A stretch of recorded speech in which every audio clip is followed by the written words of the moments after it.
Hi ನಮಸ್ಕಾರ, ಶುಭ ಮುಂಜಾನೆ. ನಾನು ಅವಿನಾಶ್ ಶಿವನ್. ಮ್ಯಾಚ್ ಎಂಜಾಯ್ ಮಾಡಿದ್ರೆ ನೆನೆ ಎಷ್ಟೊತ್ತಿಗೆ ಮಲಗಿದ್ರಿ? ಯಾಕಂದರೆ ನೆನೆ ಸ್ವಲ್ಪ ಬೇಗ ಮಲಗೋಗಿ ಅವಕಾಶ ಕೊಟ್ಟರು ನಮ್ಮ RCB ಬಾಯ್ಸ್. 5 ಓವರ್ ಇರುವಾಗಲೇ ಅಥವಾ 4.5 ಓವರ್ ಇರುವಾಗಲೇ ಮ್ಯಾಚನ್ನು ಮುಗಿಸಿದ್ರು. ಒಂದು ಕಂಪ್ಲೀಟ್ ಒನ್ ಸೈಡೆಡ್ ಮ್ಯಾಚನ್ನು ನೆನ್ನೆ ನಾವು ನೋಡಿದ್ವಿ. ಆಲ್ರೆಡಿ ನಾನು ಪ್ರಿವ್ಯೂ ವೀಡಿಯೋಲಿ ಹೇಳಿದ್ನಲ್ಲ, ಆರ್ ಸಿ ಬಿ ಮುಂದೆ LSG ಯಾವುದೇ ರೀತಿ ಕೂಡ ಸಮ ಇಲ್ಲ.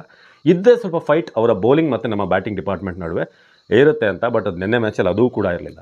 ಜೊತೆಗೆ ನಮಗೊಂದು ಕುತೂಹಲ ಆಯಿತು ನೆನ್ನೆ 200 ಏನಾದರೂ ಕ್ರಾಸ್ ಆಗಕ್ಕೆ ಬಿಡ್ತಾರಂತ. ಬಟ್ ಅನ್ಫಾರ್ಚುನೇಟ್ಲಿ ಅವರೇ ಫಸ್ಟ್ ಬ್ಯಾಟಿಂಗ್ ಮಾಡಿದ್ರು. 150 ದಾಟೋಕ್ಕೂ ನಮ್ಮ ಬೌಲರ್ಗಳು ಬಿಡಲಿಲ್ಲ.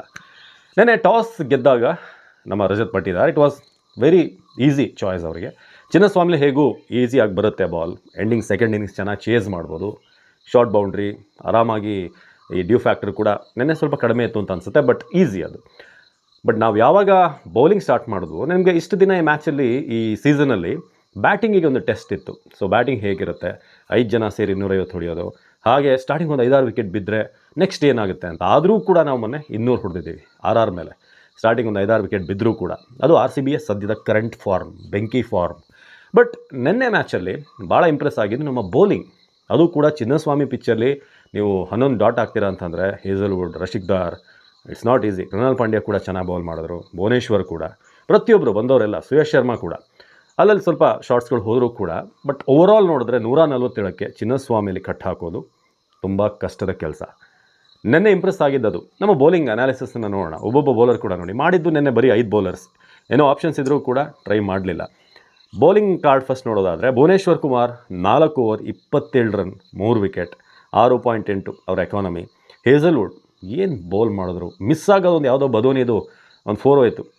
ಅದು ಬಿಟ್ಟರೆ ಲಾಸ್ಟ್ ಓವರ್ ಒಂದು 10 ರನ್ ಕೊಟ್ಟರು. ಬಿಟ್ಟರೆ 4 ಓವರ್ಗೆ 20 ರನ್, 1 ವಿಕೆಟ್, 5ರ ಎಕಾನಮಿ. ಈಸಿ ಅಲ್ಲ ಚಿನ್ನಸ್ವಾಮಿಯಲ್ಲಿ. ಕಮ್ಬ್ಯಾಕ್ ಹೇಸಲ್ ಗಾಡ್ ಅಂತ ಕರೀತಾರಲ್ಲ, ಸುಮ್ಮನೆ ಅಲ್ಲ. ಏನು ರಶಿಕ್ ದಾರ್ ಸಲಾಮ್, ಸೊ 4 ಓವರಲ್ಲಿ 24 ರನ್, 4 ವಿಕೆಟ್. ಈ ಹುಡುಗ ಭಾಳ ದಿನಗಳಿಂದ ಬೆಂಚ್ ಕಾಯ್ತಾಯಿದ್ರು. ಅಭಿನಂದನ್ ಸಿಂಗ್ನ ಅದು ಯಾಕೆ ಆಡಿಸ್ತಿದ್ರು ಗೊತ್ತಿಲ್ಲ. ಬಟ್ ರಶಿಕ್ ದಾರ್ ನೆನ್ನೆ ಬೌಲ್ ಮಾಡಿದಂಥ ರೀತಿ, ಆ ಚೇಂಜ್ ಓವರ್ ವೇರಿಯೇಷನ್, ವಿಶೇಷವಾಗಿ ಆ ಮುಕುಲ್ ಚೌಧರಿ ಒಂದು 6 ಹೊಡಿತಾರೆ. ಅವರ ಸ್ಟ್ರಾಂಗ್ ಆರ್ಮ್, ಒಳ್ಳೆ ಯಂಗ್ಸ್ಟರ್ ಮುಕುಲ್ ಚೌಧರಿ. ಬಟ್ ಆ ಹುಡುಗರು ಲಾಸ್ಟ್ ಓವರ್ನಲ್ಲಿ ಇಬ್ಬರ ಕಾಂಪಿಟೇಷನ್ ಇತ್ತಲ್ಲ, ರಶಿಕ್ ದಾರ್ ಏನು ಮಾಡ್ತಾರೆ ಒಂದು 6 ಹೊಡೆದಾಗ ಅಂತ ಮನಸ್ಸಲ್ಲಿ ಹೇಳ್ತಾ ಇತ್ತು ನನಗೆ, ಈ ಓವರಲ್ಲಿ ನೆಕ್ಸ್ಟ್ ಅಥವಾ ಅದರ ನೆಕ್ಸ್ಟ್ ಬಾಲಲ್ಲಿ ಒಂದು ವಿಕೆಟ್ ಪಕ್ಕಾ ಬೀಳುತ್ತೆ ಅಂತ. ಬಟ್ ಏನು ಡೆಲಿವರಿ, ನಕಲ್ ಬಾಲ್ ರೀತಿಯಾಗಿ ಸ್ಲೋವರ್ ಒಂದು ಬಿಟ್ಟರು. ಮುಕುಲ್ ಚೌಧರಿ ಕಾಲ್ ನಡುವಲ್ಲಿ ಬಂದು ಬೋಲ್ಡ್ಗೆ ಕಿತ್ಕೊಂಡು ಹೋಗುತ್ತೆ ವಿಕೆಟ್. ಸೊ ರಶಿಕ್ ದಾರ್ ತುಂಬ ದಿನಗಳಿಂದ ಡಿಸರ್ವಿಂಗ್. ಅವರಿಗೆ ಒಂದು ಕಡೆ ಮಂಗೇಶ್ ಯಾದವ್, ಇನ್ನೊಬ್ಬರು ರಶಿಕ್, ಅವಕಾಶ ಸಿಗ್ತಾ ಇದೆ, ಅದನ್ನು ಬಳಸ್ಕೋತಾ ಇದ್ದಾರೆ. ಈ ಹುಡುಗನಿಗೆ ವೇರಿಯೇಷನ್ಸ್ ಇದೆ, ಜೊತೆಗೆ ಕೂಲ್ ಮೈಂಡ್ ಇದೆ. ನೀವು ನೋಡಿದ್ರೆ ವಿಕೆಟ್ ಸಿಕ್ಕಾದ ಮೇಲೂ ಕೂಡ ತುಂಬ ಏನು ಚೀರಾಟ ಹಾರಾಟ ಇಲ್ಲ, ತುಂಬ ಕಾಮ್ ಆ್ಯಂಡ್ ಕಂಪೋಸ್ಡ್ ಆಗಿರುವಂಥ ಬೌಲರ್ ಅಂತ ನನಗೆ ರಶಿಕ್ ದಾರ್ನ ನೋಡಿದಾಗ ಅನಿಸ್ತು. ಏನು ಕೃಣಾಲ್ ಪಾಂಡ್ಯ, ನಮ್ಮ ಬೌನ್ಸರ್ ಸ್ಪಿನ್ನರ್, 4 ಓವರ್ಗೆ 38, 2 ವಿಕೆಟ್. ನೆನ್ನೆ ಕೂಡ ಒಂದು ಬೌನ್ಸ್ ಹಾಕಿದ್ರು, ಅದು ವೈಡ್ ಹೋಯಿತು ಆ ಮಟ್ಟಕ್ಕೆ. ಮಿಚೆಲ್ ಮಾರ್ಷ್ಗೆ ಆತಾನೇ ಹೈಟು, ಅದಕ್ಕಿಂತ ಮೇಲೆ ಹೋಯಿತು. ಬಟ್ ನೆನ್ನೆ ಅಷ್ಟು ಬೌನ್ಸರ್ ಟ್ರೈ ಮಾಡಲಿಲ್ಲ. ತುಂಬ ಬೌನ್ಸರ್ ಥರ ಬರೋರು, ಫ್ಲೈಟೆಡ್ ಹಾಕೋರು, ಸ್ಲೋವರ್ ಒನ್ಸ್ ನೆನ್ನೆ ತುಂಬ ಟ್ರೈ ಮಾಡಿದ್ರು. ಅದು ಚೆನ್ನಾಗಿ ವರ್ಕೌಟ್ ಆಯಿತು ಕೂಡ. ಇನ್ನು ಸುಯೇಶ್ ಶರ್ಮಾ ನೆನ್ನೆ ವಿಕೆಟ್ ಇಲ್ಲ. ಬಟ್ ಓಕೆ, ಕೆಲವು ದಿನ ಆಫ್ ಡೇ ಹೋಗುತ್ತೆ. 4 ಓವರ್ಗೆ 34 ರನ್, ಬಟ್ ಫೈನ್. ಸೊ ಅವರ ಬ್ಯಾಟಿಂಗ್ ನೋಡಿದ್ರೆ ಎಡನ್ ಮಾರ್ಕ್ರಮ್ ಹಾಗೆ ಎಡನ್ ಮಾರ್ಕ್ರಮ್ ಅದು ಎಡ್ಜ್ ಆಯಿತು, ಕ್ಯಾಚ್ ಹೋಯಿತು.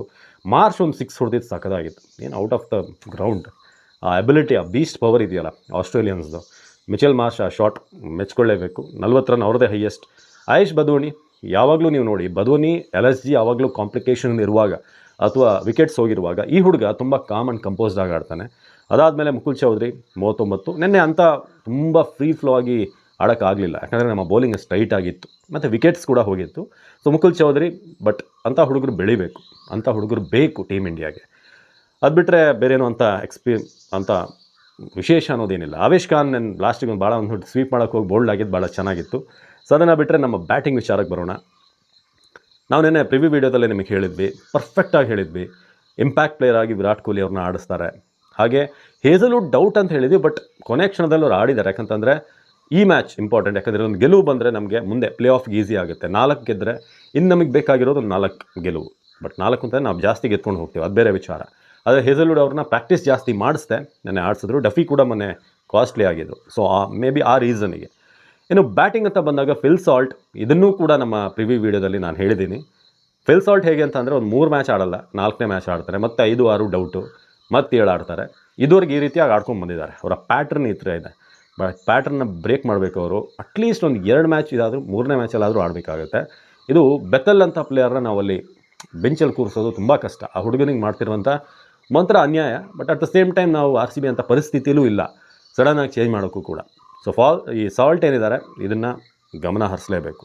ಇನ್ನು ವಿರಾಟ್ ಕೊಹ್ಲಿ ಇಂಪ್ಯಾಕ್ಟ್ ಪ್ಲೇಯರ್ ಆಗಿ ಬರ್ತಾರೆ. ಅವರಿಗೆ ಹುಷಾರಿಲ್ಲ, 2 ದಿನದಿಂದ ಒಂದಷ್ಟು ಮೈಕೈ ಜ್ವರ ಇದೆ, ಮೈಕೈ ನೋವಿದೆ, ಹಾಗೆ ನೀ ಇಂಜುರಿ ಇದೆ. ಬಟ್ ಆದರೂ ಕೂಡ ಅವ್ರು ಬಂದು ಆಡಿದಂಥ ರೀತಿ 1 ರನ್ನಿಂದ ಹಾಫ್ ಸೆಂಚುರಿ ಮಿಸ್ ಆಯಿತು. 34 ಬಾಲಿಗೆ 49, 6 ಬೌಂಡ್ರಿ, 1 ಸಿಕ್ಸ್. ರೆಗ್ಯುಲರ್ ಅಥವಾ ಟಿಪಿಕಲ್ ವಿರಾಟ್ ಕೊಹ್ಲಿ ಅವರ ಇನ್ನಿಂಗ್ಸ್ ಅಲ್ಲ ನೆನ್ನೆ. ಅದಂತೂ ನಿಮಗೆಲ್ಲರಿಗೂ ಕೂಡ ನೋಡಿದವ್ರಿಗೆ ಗೊತ್ತು. ವಿರಾಟ್ ಕೂಡ ಅದರ ಬಗ್ಗೆ ಮಾತನಾಡಿದ್ರು. ರಜತ್ ಪಟಿದಾರ್ ನೆನ್ನೆ ಆಡಿದಂಥ ಒಂದು ಕ್ಯಾಮಿಯೋ, 13 ಬಾಲಲ್ಲಿ 27, 1 ಬೌಂಡ್ರಿ, 3 ಸಿಕ್ಸರ್. ಈ ಒಂದು ಇಡೀ ಟೂರ್ನಮೆಂಟಲ್ಲಿ ಹೈಯೆಸ್ಟ್ ಸಿಕ್ಸರ್ ಅವ್ರದ್ದು ಈಗ. ವೈಭವ್ ಸೂರ್ಯವಂಶಿ 18 ಬಿಟ್ಟರೆ 20 ಸಿಕ್ಸರ್ ಈಗ ಅವ್ರು ಹೊಡೆದಿದ್ದಾರೆ. ದೇವದತ್ ಪಡಿಕ್ಕಲ್ ಕೂಡ ಇನಿಷಿಯಲಿ ಸ್ವಲ್ಪ ಒಳ್ಳೆ ಟಚ್ಚಲ್ಲಿ ಫಸ್ಟ್ ಒಂದು ಫ್ಲಿಕ್ ಮಾಡಿದ್ರು ಲೆಗ್ ಸೈಡ್ ಕಡೆ, ಚೆನ್ನಾಗಿತ್ತದು. ಸೊ ಅದಾದಮೇಲೆಲ್ಲೋ ಒಂದು ಬಿಗ್ ಶಾಟಿಗೆ ಹೋಗಿ ಔಟ್ ಆದರು. ಬಟ್ ಜಿತೇಶ್ ಶರ್ಮಾ ನೆನ್ನೆ 9 ಬಾಲಲ್ಲಿ ಬರೀ 23 ಅನ್ಸ್ಬೋದು ನಿಮಗೆ, ಬರೀ 23 ಏನು ಗುರು ಅಂತ. ಬಟ್ ನಮಗೆ ಅದು ವೆರಿ ಇಂಪಾರ್ಟೆಂಟ್. ಯಾಕಂದರೆ ಇಷ್ಟೂ ಪ್ಲೇಯರ್ಗಳು ಕೂಡ ಟಾಪ್ ಆರ್ಡ್ರಿಂದ ಫಿಲ್ ಸಾಲ್ಟ್, ವಿರಾಟ್ ಕೊಹ್ಲಿ, ದೇವದತ್ ಪಡಿಕ್ಕಲ್, ರಜತ್ ಪಟಿದಾರ್ ಎಲ್ಲರೂ ಕೂಡ ಟಚ್ಗೆ ಬಂದಿರು. ಟಿಮ್ ಡೇವಿಡ್, ರೊಮ್ಯಾರೋ ಶೆಫರ್ಡ್ ಒಬ್ಬರು ಪೆಂಡಿಂಗ್ ಇತ್ತು, ನಿನ್ನೆ ಸ್ವಲ್ಪ ಗ್ಲಿಮ್ಸ್ ತೋರಿಸಿದ್ರು ಅವರು. ಬಟ್ ಜಿತೇಶ್ ಶರ್ಮಾ ಇನ್ನೂ ಕೂಡ ಪಾರ್ಟಿಗೆ ಜಾಯ್ನ್ ಆಗಿಲ್ಲ, ಇನ್ನೂ ಅವರ ಲಾಸ್ಟ್ ಸೀಸನ್ನ ಆ ಟಚ್ಗೆ ಬಂದಿಲ್ಲ ಅಂತ ಅನಿಸ್ತಾ ಇತ್ತು. ಬಟ್ ಪ್ರಿವ್ಯೂ ವಿಡಿಯೋಲಿ ಇದನ್ನು ಕೂಡ ನಾನು ನಿಮಗೆ ಹೇಳಿದ್ದೆ, ಜಿತೇಶ್ ಶರ್ಮಾ ಸಮ್ವೇರ್ ಬರ್ತಾರೆ ಅವರು ಈ ಒಂದು ಲಾಂಗ್ ಟೂರ್ನಮೆಂಟಲ್ಲಿ. ಅವರ ಕೆಪಾಬಿಲಿಟಿ ಏನಿದೆ ಅದನ್ನು ತೋರಿಸ್ತಾರೆ, ತಾಕತ್ತು ಏನಿದೆ ಅಂತ. ಆದರೆ ಒಂದು ಜಲಕನ್ನು ನೆನೆ ತೋರಿಸಿದ್ರು. It's very good. 2 boundary, 2 sixer, 255.56 strike rate. So ಇದು ನಮಗೆ ನೆನ್ನೆ ಮ್ಯಾಚಲ್ಲಿ ಪ್ಲಸ್. ಇನ್ನು ಅವ್ರ ಕಡೆ ಬೌಲಿಂಗ್ ನೋಡಿದ್ರೆ ಪ್ರಿನ್ಸ್ ಯಾದವ್ 3 ಓವರ್ಗೆ 32 ರನ್, 3 ವಿಕೆಟ್. ಒಳ್ಳೆ ಬೌಲಿಂಗ್ ಮಾಡಿದ ಈ ಹುಡುಗ. ಈತನಿಗೆ ಒಳ್ಳೆ ಫ್ಯೂಚರ್ ಕೂಡ ಇದೆ ಪ್ರಿನ್ಸ್ ಯಾದವ್ಗೆ. ದಿಗ್ವೇಶ್ ರಾತಿಗಂತೂ ನೆನ್ನೆ ಬಟ್ಟೆ ಹೋಗ್ದಾಕಿದ್ರು. ಭಾಳ ಗಮಂಡಿತ್ತು ಈ ಬೌಲರ್ಗೆ. ಒಳ್ಳೆ ಬೌಲರೇ, ಕ್ವಾಲಿಟಿ ಬೌಲರ್ನೇ. ಬಟ್ ಈ ಸಲ ಯಾಕೋ ಸ್ವಲ್ಪ ಕ್ವಾಲಿಟಿ ಹಿಂದಿನ ಸೀಸನ್ನ ಒಂದು ವೇರಿಯೇಷನ್ಸ್ ಕಾಣ್ತಾ ಇಲ್ಲ. ಸ್ಪಿನ್ ಅಂತ ಟರ್ನ್ ಕಾಣಿಸ್ತಾ ಇಲ್ಲ, ಮಿಸ್ಟ್ರಿ ಅಂತ ಅನ್ನಿಸ್ತಾ ಇಲ್ಲ. 4 ಓವರ್ಗೆ 51 ರನ್ ಚಚ್ಚಿದ್ರು. ಅದರಲ್ಲೂ ಜಿತೇಶ್ ಶರ್ಮಾ ಒಂದು ಓವರಲ್ಲೇ 21 ರನ್ ಚಚ್ ಬಿಸಾಕಿದ್ರು. ಅದೊಂದು ಕೌ ಕಾರ್ನರ್ ಇದೆಯಲ್ಲ ಆಫ್ ಸೈಡಲ್ಲಿ, ಅಲ್ಲಿಗೆ ಪ್ರತಿಯೊಂದು ಶಾಟು ಕೂಡ ಜಿತೇಶ್ ಶರ್ಮಾ ಒಂದು 2-3 ಸಿಕ್ಸ್ ಹೊಡಿತಾರೆ. ಈ ಕಡೆ ಪಟಿದಾರ್ ಬಂದು ಅವರೊಂದು ಶಾಟ್ ಆ ಕಡೆನೇ ಹೊಡಿತಾರೆ. ಸೊ ನೆನ್ನೆ ಈಸಿ ಇದಾಗಿತ್ತು ದಿಗ್ವೇಶ್ ರಾತಿ. ಇನ್ನು Avesh Khan 4 ಓವರ್ಗೆ 23 run, 2 wicket. So overall ನೆನ್ನೆ ನೋಡಿದ್ರೆ ಒಂದು ಕಂಫರ್ಟೇಬಲ್ ವಿಕ್ಟ್ರಿ. ನಮಗೆ ಈ ಹಂತದಲ್ಲಿ ಈ ವಿಕ್ಟ್ರಿ ಭಾಳ ಇಂಪಾರ್ಟೆಂಟ್ ಆಗುತ್ತೆ. ರಾಜಸ್ಥಾನ್ ರಾಯಲ್ಸ್ ವಿರುದ್ಧ ಕೂಡ ನಾವು ಸ್ವಲ್ಪ ಎಡವಿದ್ವಿ. ವೈಭವ್ನ ಏನಾದರೂ ಫಸ್ಟಿಗೆ ಒಂದು ಪವರ್ ಪ್ಲೇ ಒಳಗಡೆ ಎತ್ತಿದ್ರೆ ಆ ಮ್ಯಾಚ್ ಆರಾಮಾಗಿ ನಮಗೆ ಬಂದಿರೋದು. ಬಟ್ ಇರಬೇಕು ಅಂತ ಹೇಳಿದ್ನಲ್ಲ, ಸೋಲು ಒಳ್ಳೆಯದು. ಗೆಲ್ತಾನೆ ಹೋಗ್ತಾ ಇದ್ದರೆ ನಾವೇನು ತಪ್ಪು ಮಾಡ್ತಾ ಇದ್ದೀವಿ ಅನ್ನೋದು ಮುಚ್ಕೊಂಡು ಹೋಗುತ್ತೆ, ಅಲ್ಲಿಗೆ ಮರೆಮಾಗ್ತಾ ಹೋಗುತ್ತೆ. ಒಂದು ಸೋತಾಗ ನಾವೆಲ್ಲಿ ಅಲರ್ಟ್ ಆಗಬೇಕು ಅನ್ನೋದನ್ನು ನಾವು ಒಂದಷ್ಟು ಅವಲೋಕನ ಮಾಡ್ಕೋತೀವಿ. ಸೊ ನೆನ್ನೆ ಮ್ಯಾಚ್ ತುಂಬ ರೋಚಕತೆ ಏನಿರಲಿಲ್ಲ. 5 ಓವರ್ ಬಾಕಿ ಇರುವಾಗಲೇ ಮುಗಿಸಿದ್ದು, ಬೇಗ ಮಲಗಲಿ ಅಂತ maybe. But next match DC ವಿರುದ್ಧ ವೆರಿ ಇಂಪಾರ್ಟೆಂಟ್ ಆಗಿರುತ್ತೆ. ಬಟ್ ಈ ಮ್ಯಾಚ್ನ ಪಾಸಿಟಿವ್ಸ್ ಏನಂತಂದರೆ ಇನ್ನೊಂದು ನಮ್ಮ ಫೀಲ್ಡಿಂಗ್, ಅದ್ಭುತವಾದಂಥ ಫೀಲ್ಡಿಂಗ್. ಫಿಲ್ ಸಾಲ್ಟ್ ಹಿಡಿದಂಥ ಕ್ಯಾಚ್, ಡೈ ಹೊಡೆದು ಒಬ್ಬ ವಿಕೆಟ್ ಕೀಪರ್ ಅವರು ಬೇಸಿಕಲಿ. ಬಟ್ ಆ ಪ್ಲೇಸ್ಮೆಂಟ್ ಓಡಿ ಕವರ್ ಮಾಡಿ ಅದನ್ನು ಜಂಪ್ ಮಾಡಿ ಅದನ್ನು ಕ್ಯಾಚ್ ಮಾಡೋದು ಇಟ್ಸ್ ನಾಟ್ ಈಸಿ. ಇನ್ನೊಂದು ಕ್ಯಾಚ್ ಬಂದು ನಮ್ಮ ಟಿಮ್ ಡೇವಿಡ್ ಅವ್ರದ್ದು, ತುಂಬ ದೂರ ಹೊಡಿದ್ರು. ಓಡಿ ಈ ಥರ ಡೈರೆಕ್ಟಾಗಿ ಹೋಗಿ ಓಡಿ ಹಿಡಿಯೋದೊಂದು ಚಾಲೆಂಜ್. ಆದರೆ ಇದು ಹಿಂದೆ ಓಡ್ತಾ ಅದನ್ನು ಕವರ್ ಮಾಡಿ ಕ್ಯಾಚ್ ಹಿಡಿಯೋದು ಮತ್ತೊಂದು ಚಾಲೆಂಜ್. ಓಡ್ತಾ ಲೈನ್ ಹತ್ರ ಹೋಗಿಬಿಟ್ರು, ನಾನೆಲ್ಲೋ ಟಚ್ ಮಾಡಬಿಟ್ರು ಕಾಲು ಅಂತ ಅಂದ್ಕೊಂಡೆ. ಆ ಥರ ಅನಿಸ್ತಲ್ಲ ನಿಮಗೂ ಕೂಡ. ಸೊ ಟಿಮ್ ಡೇವಿಡ್ ಅವರ ಕ್ಯಾಚ್, ಹಾಗೆ ಪ್ರತಿಯೊಂದು ಫೀಲ್ಡಿಂಗ್ ಎಫರ್ಟ್ಸ್ ನಾವು ನೋಡಿದ್ರೆ ಅದ್ಭುತವಾಗಿತ್ತು. ಸೊ ವಿರಾಟ್ ಕೊಹ್ಲಿ ಫೀಲ್ಡಲ್ಲಿ ಇಲ್ಲದೇ ಇದ್ದರೂ ಕೂಡ ಫೀಲ್ಡಿಂಗಲ್ಲಿ ನಮ್ಮ ಉಳಿದಂಥ ಫೀಲ್ಡರ್ಗಳು ಸಖತ್ತಾಗಿ ಅದನ್ನು ಮ್ಯಾನೇಜ್ ಮಾಡಿದ್ರು. ಸೊ ಒಂದು ಒಳ್ಳೆ ವಿಕ್ಟ್ರಿ. ನಿಮಗೇನು ಅನಿಸುತ್ತೆ ನೆನ್ನೆ ಒಂದು ಇದರ ಪ್ರಕಾರ ಯಾರು ನನ್ನ ಗೇಮ್ ಟರ್ನ್ ಮಾಡಿದ್ದು? ಜೊತೆಗೆ LSG ಯಾರಿಗೂ ಕೂಡ ನಾವು 200 ಕೊಟ್ಟಿಲ್ಲ ಅಂತಂದರು. ಬಟ್ ಅವರೇ ಫಸ್ಟ್ ಬ್ಯಾಟಿಂಗ್ ಮಾಡಿ 150 ಹೊಡಿಲಿಲ್ಲ. ನಾನು ಕೂಡ ಇದ್ರ ಬಗ್ಗೆ ಒಂದು ವಿಡಿಯೋ ಮಾಡಿದ್ದೆ, ಇನ್ಸ್ಟಾಗ್ರಾಮಲ್ಲೂ ಕೂಡ ಮಾಡಿದ್ದೆ. Anyways RCB 5ರಲ್ಲಿ 4 ಗೆದ್ದಿದ್ದೀವಿ. ಸೊ ಮುಂದಿನ ಮ್ಯಾಚ್ DC ವಿರುದ್ಧ. ಸೊ ಅದರ ಪ್ರಿವ್ಯೂ ವಿಡಿಯೋ ಕೂಡ ಬರುತ್ತೆ. ಜೊತೆಗೆ ವಿರಾಟ್ ಕೊಹ್ಲಿ ಏನು ಹೇಳಿದ್ರು ಈ ಪ್ರೆಸೆಂಟೇಷನ್ ಸೆರೆಮನಿ ಆದಮೇಲೆ, ಸೊ ಅದ್ರ ಬಗ್ಗೆ ಒಂದು ಸ್ಪೆಷಲ್ ವಿಡಿಯೋ ಮಾಡ್ತೀನಿ. ದಯವಿಟ್ಟು ನೋಡಿ, ಸಪೋರ್ಟ್ ಮಾಡಿ, ಇದೇ ರೀತಿಯಾಗಿ ಶೇರ್ ಮಾಡಿ. ಇಷ್ಟ ಆದರೆ ಮಾತ್ರ ನಮ್ಮ ಕಂಟೆಂಟ್ ಪೇಜನ್ನು ಲೈಕ್ ಮಾಡಿ, ಫಾಲೋ ಮಾಡಿ. ನಮಸ್ಕಾರ.